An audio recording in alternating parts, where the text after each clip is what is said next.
Bonjour Julien, aujourd'hui vous allez nous parler expert comptable, rédaction d'actes de cession et incidence fiscale. Oui, bonjour Aubry, bonjour à tous. La question qui se pose, c'est évidemment quelle est la responsabilité de l'expert comptable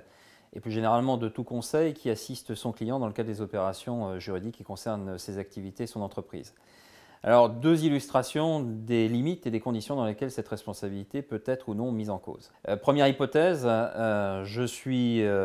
associé d'une société et j'essaye de bénéficier de facilités fiscales en implantant une holding qui va acquérir les parts et les actions de ma société. Et je vais loger cette holding à l'étranger parce qu'un régime fiscal de faveur est en application. Je demande à mon expert comptable, après avoir pris cette décision, de régulariser simplement les procès-verbaux des assemblées générales qui vont constater cet acte et cette décision que j'ai prise.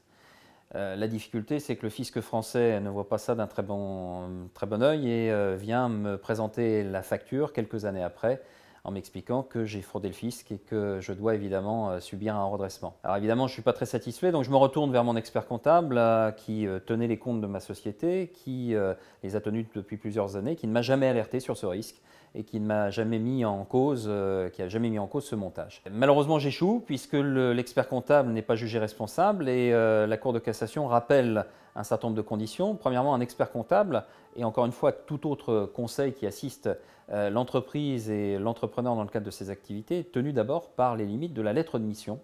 qui a pu être rédigée entre lui et son client. Il faut savoir que l'expert comptable en particulier, lorsqu'il n'est pas titulaire d'une lettre de mission écrite, ce qui est de plus en plus rare mais qu'on rencontre encore quelques fois, normalement une responsabilité suffisamment large et normalement doit assumer l'ensemble des conséquences des actes et des opérations comptables qu'il est amené à gérer. Mais il y a une limite à cela et la Cour de cassation le rappelle à l'occasion de cette affaire, c'est qu'à partir du moment où l'expert comptable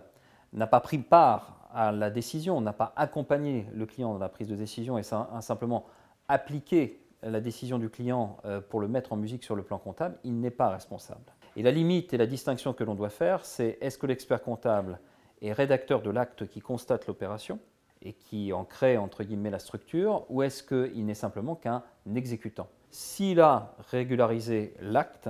s'il a effectivement participé à la prise de cette décision et à créer la structure qui va encadrer cette prise de décision, il est responsable si l'opération est désastreuse ou si l'opération engendre des conséquences dont il n'a pas alerté ses clients. A l'inverse, s'il est un simple exécutant,